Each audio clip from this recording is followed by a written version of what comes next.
podcast Clássicas Sem Classe, no qual eu discuto clássicos escritos por mulheres pouco lidas, não traduzidas, excluídas do cânone ou esquecidas, bem como clássicos da literatura queer. Tudo sem a menor classe, claro.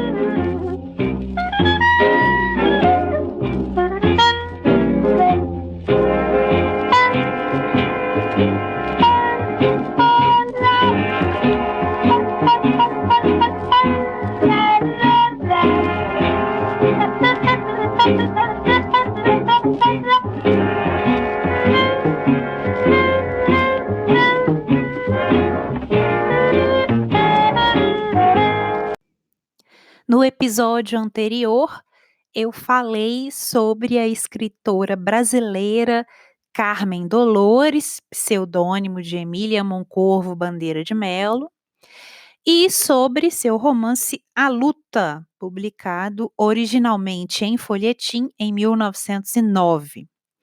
No episódio de hoje, eu falo sobre a escritora afro-americana Nella Larsen e sobre seus romances Quicksand, de 1928, e Passing, de 1929.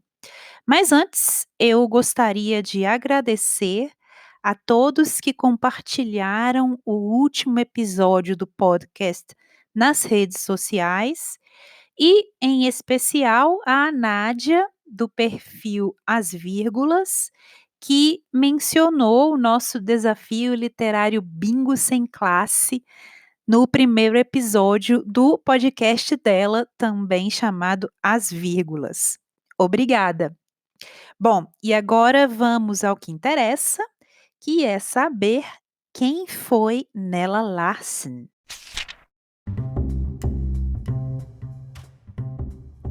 Abre aspas. A fé era algo realmente muito fácil. Bastava ceder, não fazer perguntas. Quanto mais cansada, quanto mais fraca ela se tornava, mais fácil era. Sua religião era para ela uma espécie de cor protetora, blindando-a contra a luz cruel de uma realidade insuportável. Fecha aspas, Nella Larsen no romance Quicksand, Areia Movediça, originalmente publicado em 1928.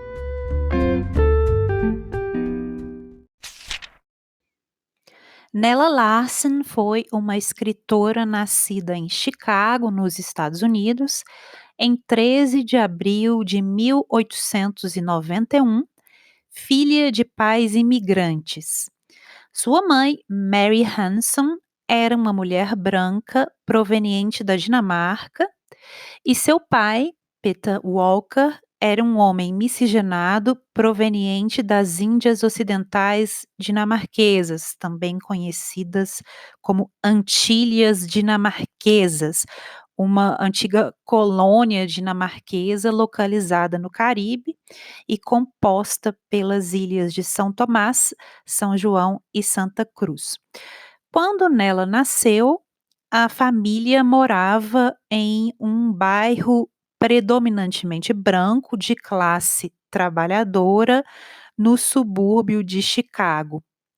2 anos depois do nascimento de Nella, o pai dela desapareceu, abandonou a Mary Hanson, a mãe dela, sozinha com a filha. Em alguns relatos sobre a vida da autora, inclusive relatos que ela mesma fez, consta que o pai morreu.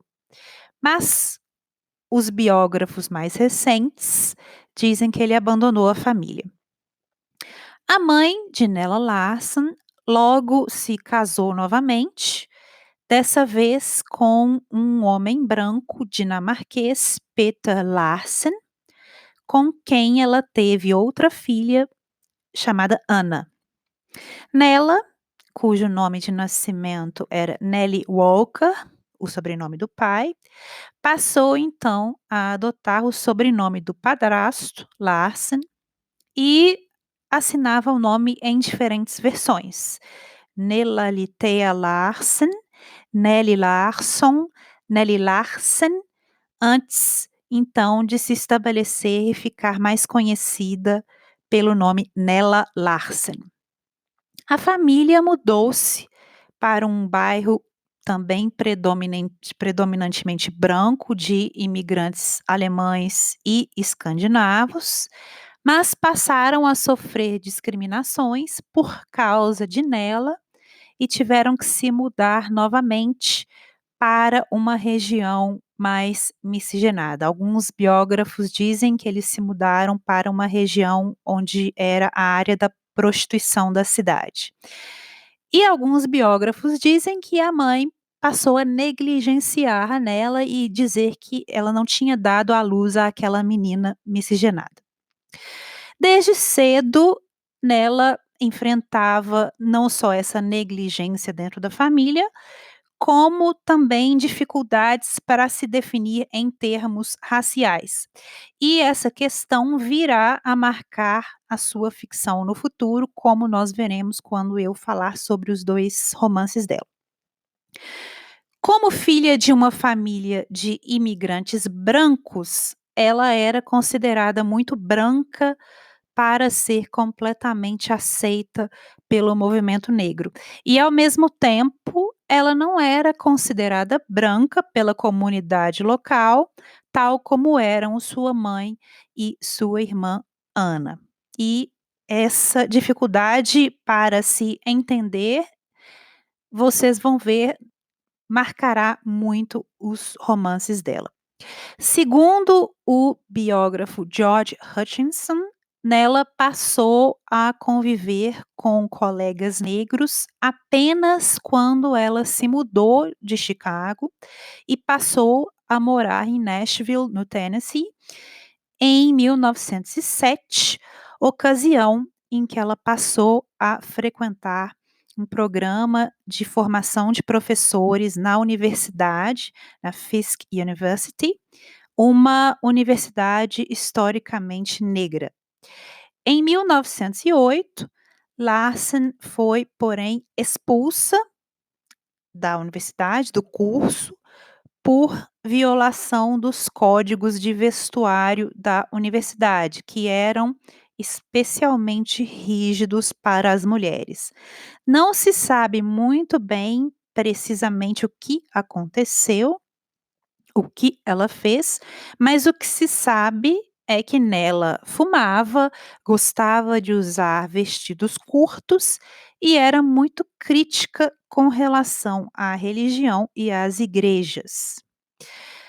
Ela então foi expulsa do curso e se mudou para a Dinamarca. Ela era fluente em dinamarquês e na Dinamarca ela viveu com parentes por cerca de 3 anos e alguns biógrafos relatam que ela teria frequentado algumas aulas na Universidade de Copenhagen. Após retornar aos Estados Unidos, Larsen passou então a frequentar a escola de enfermagem do Lincoln Hospital, no Bronx, em Nova York, em 1914. Na época, os pacientes do hospital eram principalmente brancos, os médicos eram homens brancos e as enfermeiras e os estudantes de enfermagem eram predominantemente mulheres negras. Nela se formou como enfermeira em 1915 e logo foi contratada como superintendente de enfermagem no Instituto Tuskegee, no Alabama.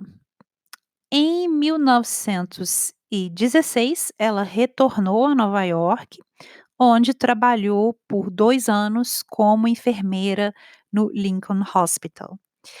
Após receber a segunda maior pontuação em um concurso público, Larsen assumiu então o cargo público de enfermeira no Departamento de Saúde Pública da cidade de Nova York, onde ela trabalhou em bairros predominantemente brancos e os seus colegas de trabalho eram brancos. Nesse período, ela conheceu Elmer Imes, um físico proeminente, o segundo homem negro a receber um doutorado em física nos Estados Unidos. Eles se casaram em 1919 e ela passou a adotar o nome Nella Larsen Imes. O casal se mudou para o bairro do Harlem na década de 1920 e eles começaram a frequentar o círculo de intelectuais negros que viriam a compor o movimento cultural conhecido como Harlem Renaissance, também conhecido como New Black Movement. O Harlem Renaissance era um movimento marcado pelo florescimento da cultura negra nos Estados Unidos. Não era apenas um movimento literário, era também das artes plásticas e da música, e que começou no final da década de 1910 e durou até meados da década de 1930. Nesse tempo, Nella Larsen não era bem vista nos círculos intelectuais que ela frequentava com o marido, pelo fato de que ela ainda não tinha começado a publicar e de que ela não possuía curso superior. E ela era vista apenas aí como um adendo do marido, que era o doutor em física. Um, anos a, um ano após o casamento, a Nella começa então a publicar seus primeiros contos, ainda sob pseudônimo, e no mesmo ano, 1921, ela passou a trabalhar como voluntária na Biblioteca Pública de Nova York, na ocasião para ajudar na preparação da primeira exposição de arte negra daquela biblioteca.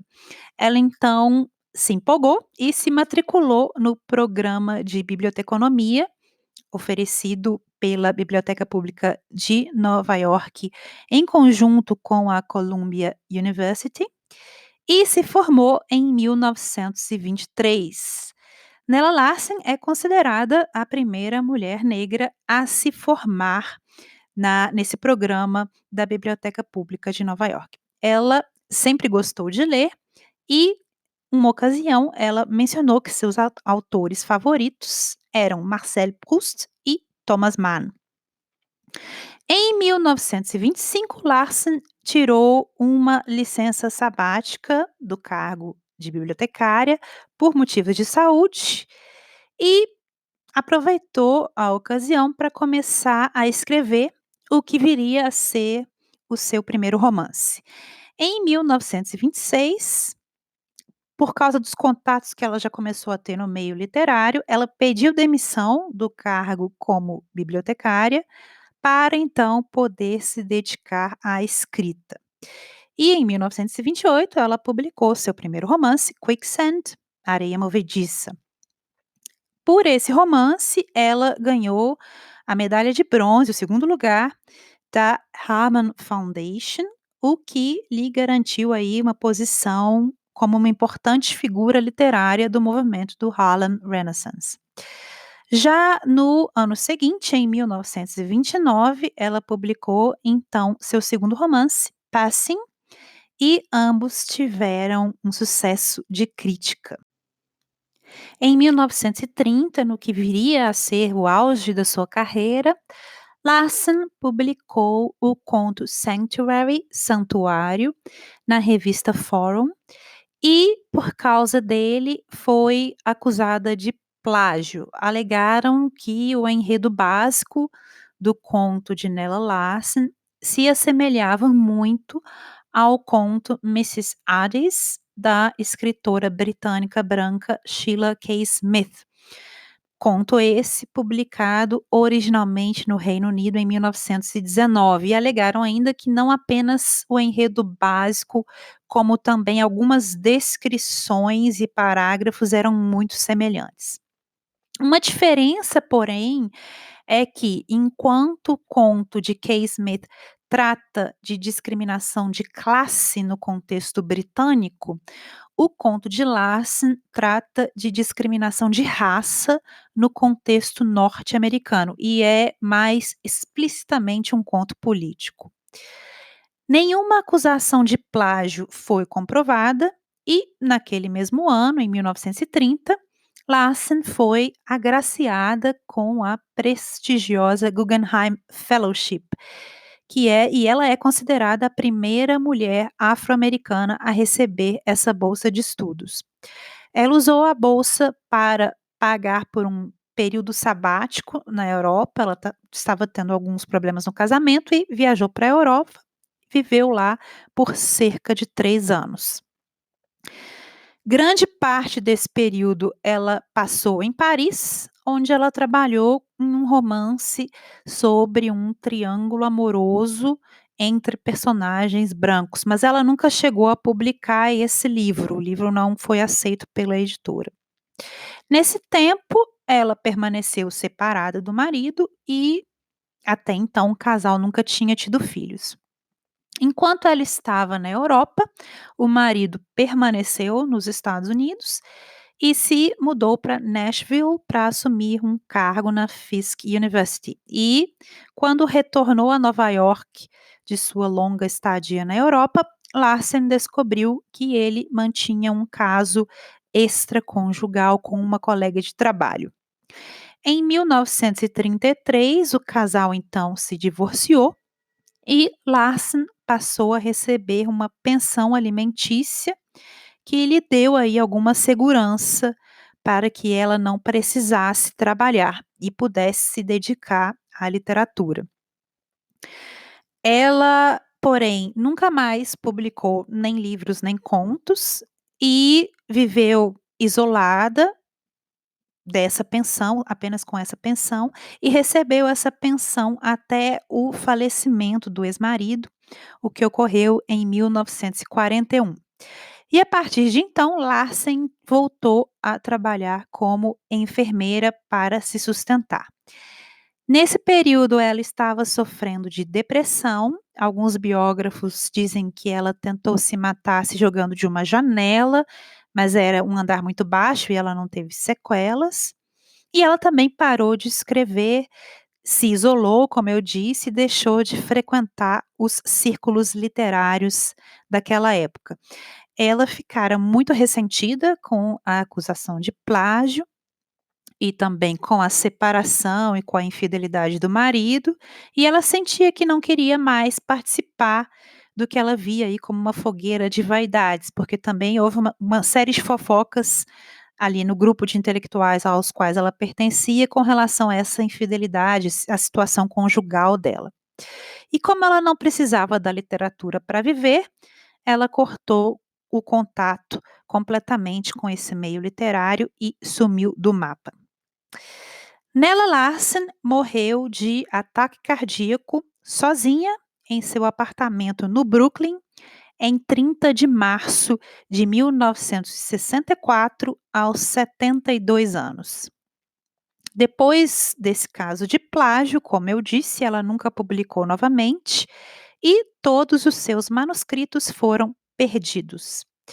A ficção de Larsen foi negligenciada por décadas e apenas foi retomada a partir do final da década de 1970 por estudiosas feministas afro-americanas. Suas obras passaram a ser, então, republicadas, principalmente na primeira metade da década de 1980. E além dos romances Quicksand, de 1928, e Passing, de 1929, ela publicou diversos contos em periódicos entre 1926 e 1930. E a sua ficção completa encontra-se hoje reunida na obra The Complete Fiction of Nella Larsen, publicada em 2001, editada por Charles Larsen. Por ocasião da morte de Larsen, ao saber que receberia uma herança de sua irmã, a irmã de Larsen, Ana, teria dito, abre aspas, ora, eu sequer sabia que tinha uma meia-irmã, fecha aspas. Veja aí, então, que Nella Larsen foi completamente abandonada pela família. A autora faleceu, como eu disse, em 1964. O obituário de Nella Larsen somente foi publicado em 2018 no New York Times. E esse lapso de tempo é muito eloquente.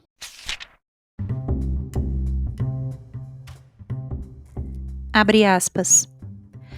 Em algum lugar dentro dela, em um recesso profundo, aninhava-se o descontentamento. Ela começou a perder a confiança na plenitude de sua vida. O brilho começou a desaparecer da forma como ela a concebia. À medida que os dias se multiplicavam, sua necessidade de algo vagamente familiar, mas que ela não podia nomear nem examinar de forma definitiva, tornou-se quase intolerável. Ela passou por momentos de angústia avassaladora. Ela se sentia presa em uma cilada. Fecha aspas, Nella Larsen, no romance Quicksand, de 1928.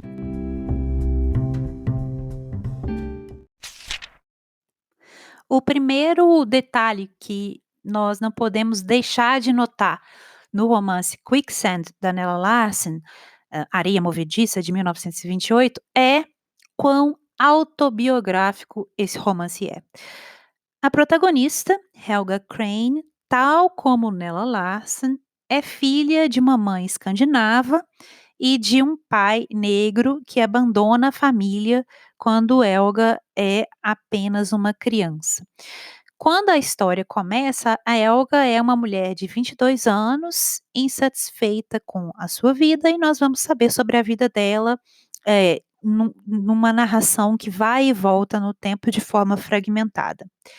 Na ocasião em que a história começa, ela se encontra em uma cidade pequena, trabalhando como professora de um colégio interno para alunas negras. Um colégio, porém, de cuja ideologia ela discorda veementemente, porque ela pensa que é um colégio que aplica ideologia branca. A Helga parece, porém, incapaz de articular o que ela realmente quer da vida. Ela sabe o que ela pensa, mas ela não sabe o que ela quer. E nós a seguimos durante todo o livro, quando ela decide se mudar de uma cidade para outra em busca disso que ela não consegue muito bem articular. Ela primeiro decide se mudar dessa cidadezinha pequena para Chicago, depois para o Harlem, durante aí o período do Harlem Renaissance.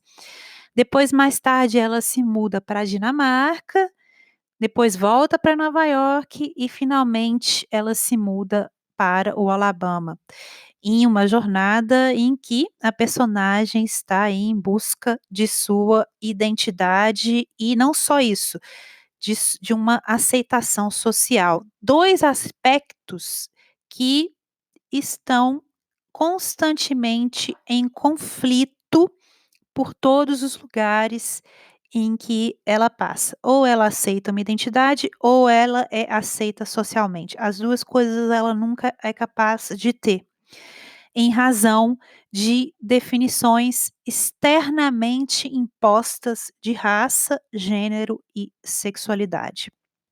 A jornada de Helga tem os contornos aí de uma odisseia feita em círculos, em um inferno dantesco.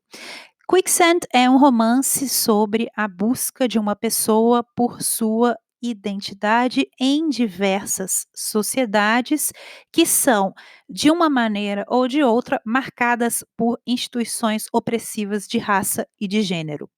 E o romance explora a insatisfação da protagonista com os estereótipos e papéis que a ela são impostos pelas diversas sociedades pelas quais ela se move.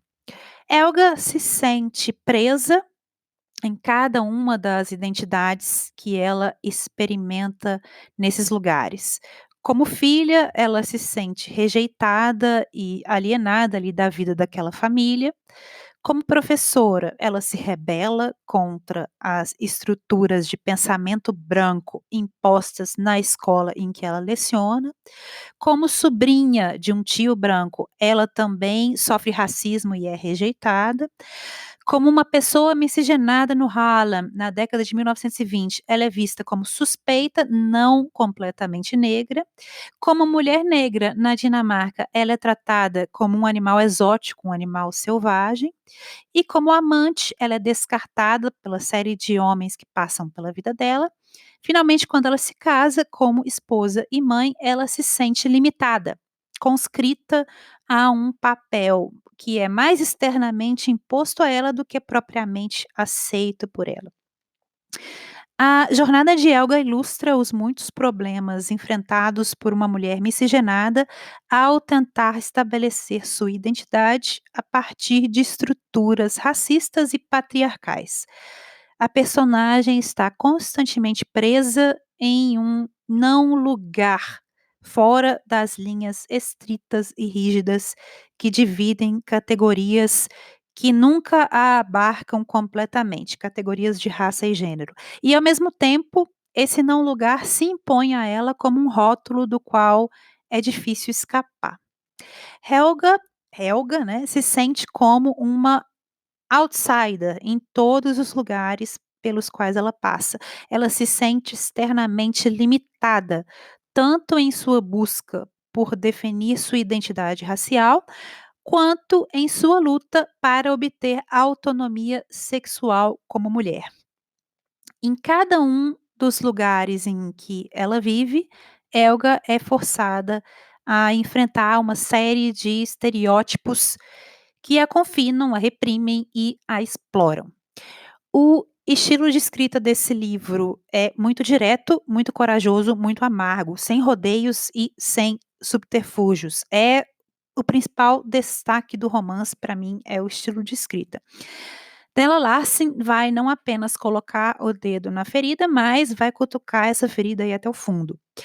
O final do romance pode até parecer um tanto conservador no tratamento de certa forma sacrificial dado à heroína, que é como esse ser que é sacrificado para que o leitor entenda uma situação de opressão, mas a crítica social da autora é aguda, não obstante esse final um tanto conservador.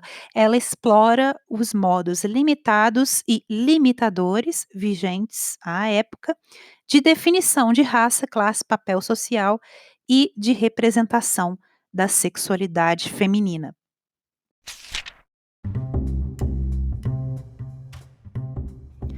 Abre aspas.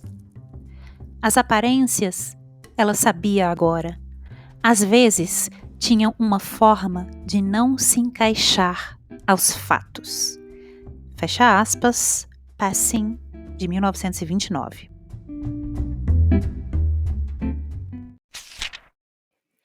O segundo romance de Nella Larsen, Passing, de 1929, vai explorar de forma mais incisiva as ambiguidades e contradições que ela identificava nas discussões de seu tempo sobre identidade racial. O título faz referência ao ato de passar como uma pessoa branca, de fingir ser uma pessoa branca. Nós seguimos a história de duas mulheres miscigenadas nos Estados Unidos que haviam sido amigas na infância e que na idade adulta se separaram por muitos anos e tomaram caminhos um tanto diferentes. Irene, casou-se com um proeminente médico afro-americano, é mãe de 2 meninos e vive no Harlem e participa ali do movimento cultural, está ali junto aos intelectuais do movimento cultural negro. E sua amiga de infância, Claire, vive em um bairro branco, tem uma filha e se casou com um homem branco, racista, abertamente racista, mas que não sabe que a esposa tem ascendência negra. Claire escolheu uma vida, então, em que ela está constantemente passando como branca, fingindo ser branca.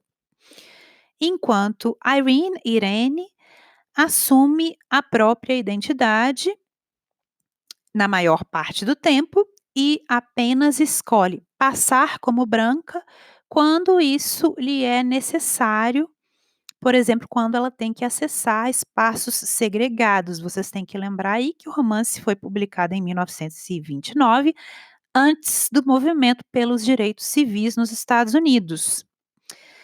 Então, por exemplo, quando a personagem tem que pegar um táxi ou quando ela tem que frequentar um restaurante branco, ela passa por branca, porque ela parece branca.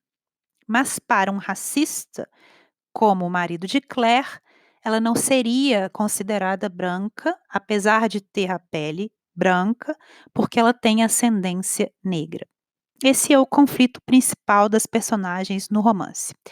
As duas se encontram novamente, depois de muitos anos, por acaso, em um restaurante só para brancos. E nós imediatamente percebemos nessa primeira cena o medo de Irene de se ver reconhecida como negra naquele ambiente no qual a presença dela é proibida. E nós percebemos isso quando ela começa a ver que há uma mulher sentada numa outra mesa e essa mulher está encarando ela. E aí ela pensa: nossa, será que ela percebeu? O que será que é meu cabelo, minha roupa, meu jeito, meu sotaque? Essa mulher se aproxima da mesa de Irene e logo se apresenta como Claire. E então Irene a reconhece: ah, ufa, é Claire, aquela minha colega de infância que eu já não vejo há tantos anos. E as duas passam a conversar. Elas parecem ficar fascinadas uma com a outra e principalmente com as diferenças em suas vidas. E aqui é possível também identificar um elemento de ciúmes e até mesmo um elemento homoerótico na interação entre as duas amigas. E há, inclusive, uma sugestão de que as personagens estejam passando, fingindo ser uma para outra o que elas não são e fingindo ser para si mesmas o que elas não são, para se enquadrarem a um padrão.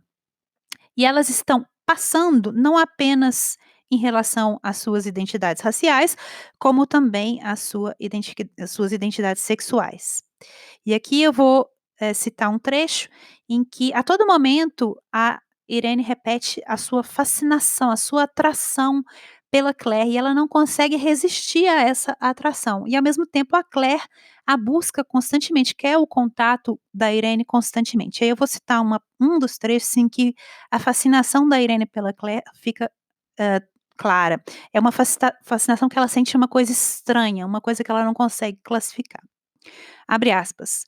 O tipo de coisa, sabe, que você sente na presença de algo estranho. E até talvez algo um pouco repugnante para você. Algo tão diferente que está realmente no extremo oposto de todas as suas noções habituais de beleza. Fecha aspas. É algo que a atrai na Claire, mas que ela considera repugnante. Larsen submerge, então, nessa trama principal de racismo e opressão, elementos relativos à identidade sexual das personagens. E ela o faz por meio da adoção da perspectiva não confiável da personagem Irene. Ela não é a narradora é em terceira pessoa, mas a perspectiva é a dela, e é uma perspectiva não confiável.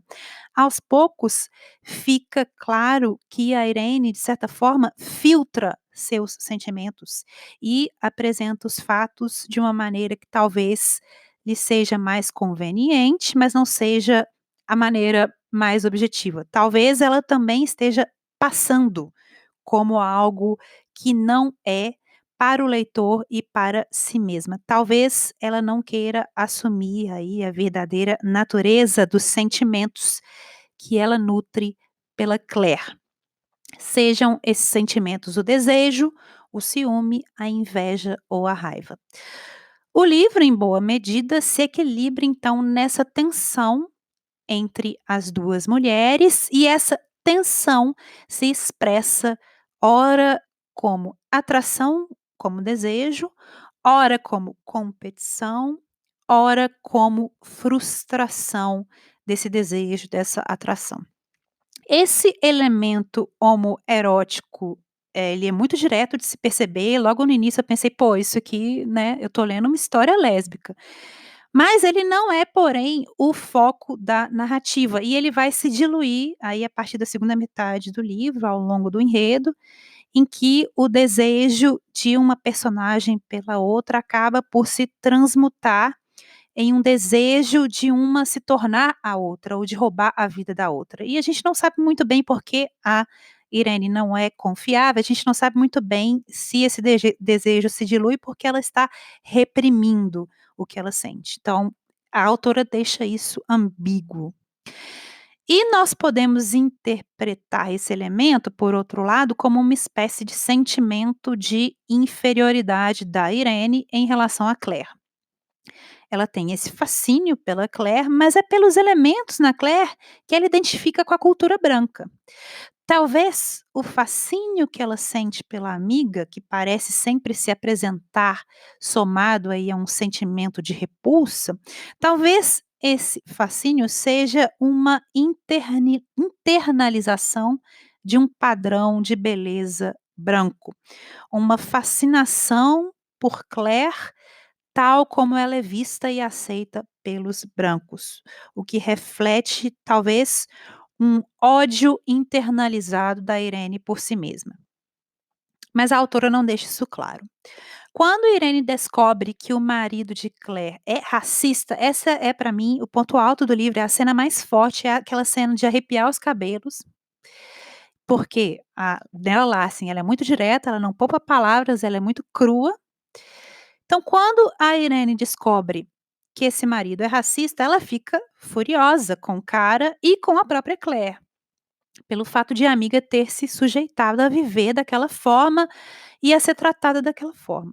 Ao mesmo tempo que Irene deseja cortar relações com Claire, ela está sempre reprimindo o que ela sente, ela está sempre querendo nunca mais ver a Claire, ela também nunca diz não, ela sempre aceita a Claire quando ela vem. Ela também se sente sempre profundamente atraída por essa amiga e, então, aos poucos, Claire vai se infiltrando na vida de Irene e começa a se juntar a Irene e a família dela para frequentar os eventos no Harlem, com os amigos negros do casal, sem que o marido dela, racista, saiba, porque se ele souber, acaba tudo. A Claire encontra nesse grupo de intelectuais negros um espaço em que ela não precisa fingir, ela não precisa passar por outra pessoa, ela pode simplesmente ser ela mesma, sem temer ser vista de uma forma inferior ou sofrer aí alguma forma de violência, que é o que ocorreria se o marido descobrisse que ela tem ascendência negra. Irene passa então a temer pela segurança de Claire e tenta alertar a amiga de que ela teria se colocado aí em uma situação muito perigosa ao mentir para o marido sobre sua ascendência, considerando que o marido é íntimo dela, está sempre com ela e, para piorar, é um homem violento que abertamente diz que odeia pessoas negras. O ato de passar, de fingir ser outra pessoa, fingir ser uma pessoa branca, que é o foco do romance, é tratado de forma ambígua pela autora.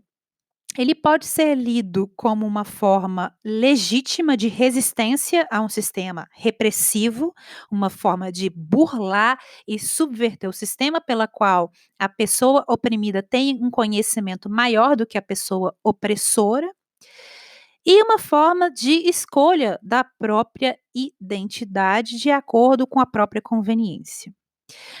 E esse ato de passar também pode ser lido de uma forma negativa, como uma forma de reproduzir esse mesmo sistema opressivo e de abrir mão da própria identidade. Então, a autora retrata esse ato de forma ambígua e ela não te diz o que você tem que pensar a respeito.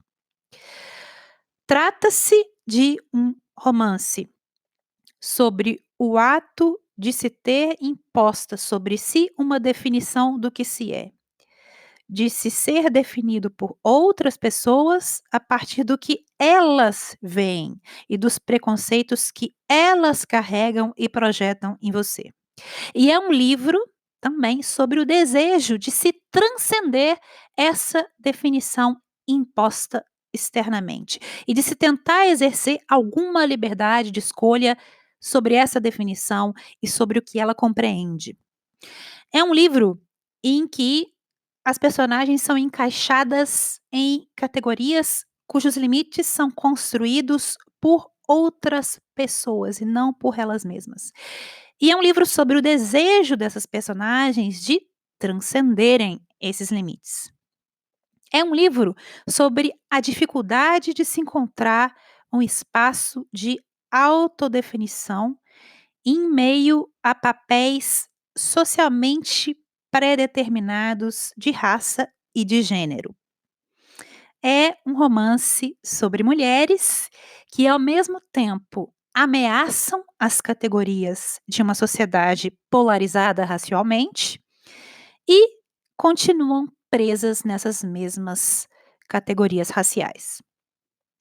É um livro que tenta, então, tornar fluidas definições inicialmente estanques de gênero e raça e que tenta expor como a opressão é imposta externamente por uma interseção de sistemas de dominação e é então internalizada inconscientemente.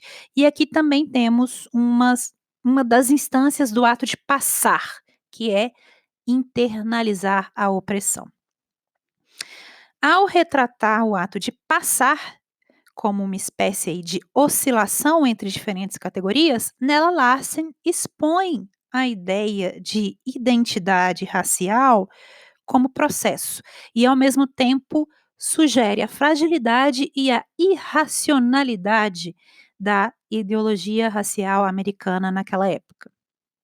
E o foco nesse ato de passar também pode ser lido como uma escolha da autora para desestabilizar noções simplistas e estáticas de raça e de gênero, e fazê-lo através da adoção da ideia de raça e gênero como performance. Em uma cena, a Irene pergunta ao marido por que as pessoas que cruzam a linha de cor e passam a viver como brancos, eventualmente desejam voltar atrás. E ele responde a ela, abre aspas, se eu soubesse isso, saberia o que é raça, fecha aspas. Trata-se de um livro sobre personagens que se sentem tão desesperadas e tão impotentes que estão dispostas a abandonarem parte do que são e parte do que amam.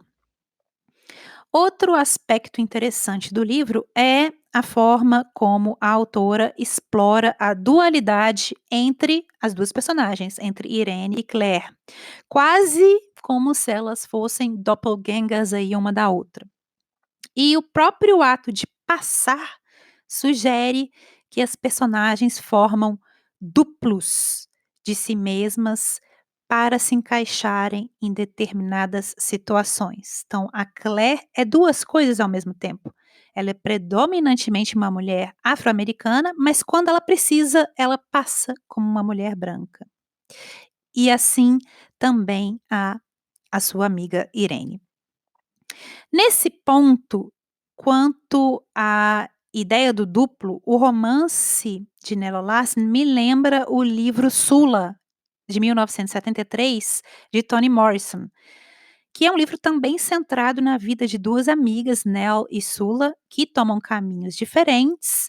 Nell tem um estilo de vida conservador, Sula um estilo de vida mais independente e transgressor, e também são exploradas pela Toni Morrison como personagens que são duplos uma da outra.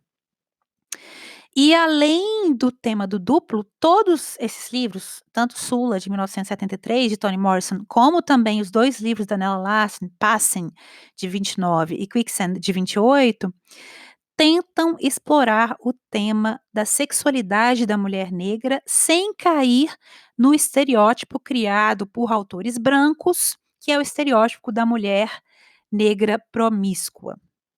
Então, a escritora negra se via em um dilema, que é, ela não quer cair nesse estereótipo branco, mas ela quer poder sim escrever sobre sexualidade da mulher negra. E isso é feito por essas autoras. Eu não sei se o romance Sula, da Toni Morrison, está traduzido no Brasil, creio que não. Ela tem sofrido aí um resgate, né, republicaram recentemente O Olho Mais Azul, que é o primeiro romance dela, Sula é o segundo, e Amada. Mas eu acho que Toni Morrison, a obra toda precisa ser publicada no Brasil, porque não apenas cada obra tem uma mensagem a dizer, mas todos os livros em conjunto. A obra em conjunto de Toni Morrison, tem uma mensagem importante a dizer. Então ela precisa ser resgatada em sua inteireza. Eles precisam traduzir e publicar todos os livros ainda. Bom, voltando aqui a Nella Larsen, no romance Passing, de 1929, também tem sido comparado por alguns críticos literários ao romance Mrs. Dalloway, de Virginia Woolf, publicado em 1925. Ambos os romances inscrevem uma crítica forte e carregada à instituição patriarcal do casamento, tal como regulada na primeira metade do século XX, e eles tentam inscrever a repressão que resulta dessa instituição sobre o desejo entre duas mulheres. Não só isso, mas vários elementos do livro de Nella Larsen encontram seu duplo ou seu par no livro de Virginia Woolf. Por exemplo, a Claire tem um momento em que ela pode ser associada aí ao personagem Septimus do romance da Virginia Woolf. Irene pode ser associada aí fortemente, muito claramente à Clarissa de Mrs. Dalloway. Há dois personagens Hugh em cada livro. Em Mrs. Dalloway tem um velho amigo da Clarissa, o Hugh Whitbread, e em Passing há também um amigo da Irene, Hugh Wentworth. Tanto Irene quanto Clarissa escolhem um casamento sem amor conveniente em nome da estabilidade e do privilégio social. E ambas têm uma certa fascinação pelas amigas de infância, no caso da Clarissa, a Sally, no caso da Irene, a Claire. E o mais importante, ambos os livros usam um estilo fragmentário de escrita e fazem uso da técnica de fluxo de consciência. E ambos fazem uma crítica social em primeiro plano, e em segundo plano nós temos em ambos um subtexto queer.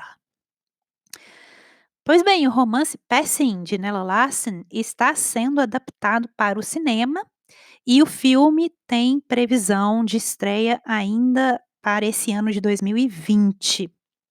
Essa é uma boa oportunidade aí para que as editoras acordem do sono profundo e decidam publicar a obra de Nella Larsen. Pelo que eu pesquisei, nenhum dos romances de Nella Larsen foi traduzido para o português no Brasil e eu também não encontrei edições portuguesas desses romances. O lançamento do filme traz muita publicidade para o livro e é uma ocasião em que a editora, então, pode mais facilmente, talvez, divulgar a obra e tomar coragem de publicá-la. Não é a ocasião mais nobre, nem a ocasião mais corajosa de se resgatar o trabalho de uma escritora tão importante, mas, mesmo assim, é uma ocasião importante e essa é uma escritora que pode ser problematizada, mas que merece ser lida. Nos episódios anteriores do podcast, nós estamos aí discutindo, ainda que brevemente, a ideia de gênero, seja literário, seja sexual, como um conjunto de critérios e expectativas formados às vezes até de forma inconsciente por leitores e mesmo críticos literários, critérios e expectativas, então, aplicados às obras que se encaixam em determinado gênero, seja literário, seja sexual. Cabe aqui indagar, então, se as noções de raça e identidade racial também não seriam tomadas por muitos críticos e leitores nesses mesmos termos, ou seja, como um conjunto de critérios e expectativas de leitura que acabam por determinar a marginalização de uma obra ou de uma autora em detrimento de seu mérito. Eu deixo aí essa pergunta para vocês. É isso, pessoal. Se vocês tiverem algum comentário, sugestão, crítica ou pergunta, ou mesmo se quiserem participar do podcast, basta entrar em contato comigo por minhas redes sociais, que estarão linkadas nas show notes desse episódio. Eu sou @blankgarden no Instagram e @ablankgarden no Twitter. Caso vocês ouçam o podcast no aplicativo Anchor, vocês também podem me mandar mensagens de voz por lá, e aí eu acrescento no episódio seguinte. Todos os links vocês podem encontrar no box de descrição desse episódio. E agora eu tenho uma pergunta para você que chegou até aqui e ouviu a minha voz por quase 1 hora. Eu não sei como vocês conseguem isso. Eu não consigo ouvir minha própria voz por mais de alguns poucos minutos. Mas se você chegou até aqui, eu tenho uma pergunta para você. Você já leu algum romance ou conto de Nella Larsen? Você acha que ela ainda merece ser lida? Quais os aspectos da obra dela que você acha interessante? Quais os aspectos podem ser hoje problematizados? Por que você acha que ela foi esquecida? Por que você acha que ela nunca foi traduzida no Brasil? Se você leu Quicksand, o que você acha que o título Areia Movediça significa? E se você leu o romance Passing, o que você acha que o final significa? Eu não quis comentar aqui para não dar spoiler, mas é um final aberto e eu fico muito curiosa para saber qual é a sua opinião, para ver se bate com a minha e o que a gente pensa sobre esse final em aberto. É só deixar sua opinião ou comentário nas redes sociais do podcast. Como sempre, eu deixarei uma lista de livros sobre a autora lá na página do podcast. Para quem quiser saber mais, é só ir lá na página, acessar a lista de livros e se esbaldar. Muito obrigada por terem escutado até aqui. Espero que tenham gostado e até o próximo episódio.